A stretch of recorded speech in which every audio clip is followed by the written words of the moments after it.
જાફરાબાદના પીપળીકાંઠા વિસ્તારમાં નગરપાલિકાની ઘોર બેદરકારી સામે આવી છે।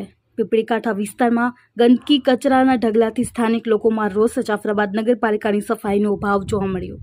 પીપળીકાંઠા વિસ્તારના સ્થાનિકો દ્વારા અવારનવાર પાલિકામાં રજૂઆત કરવા છતાં સ્વચ્છતાના નામે મીંડું।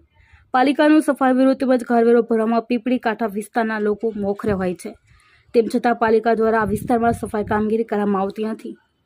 સરકાર દ્વારા સ્વચ્છ ભારત અભિયાન ચાલતું હોય તેમ છતાં જાફરાબાદના સ્થાનિક લોકો સ્વચ્છતાના અભાવે પરેશાન।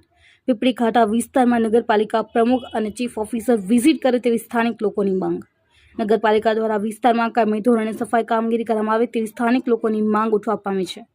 બ્યુરો રિપોર્ટ અકબર સૈયદ, જીએ ન્યૂઝ, જાફરાબાદ।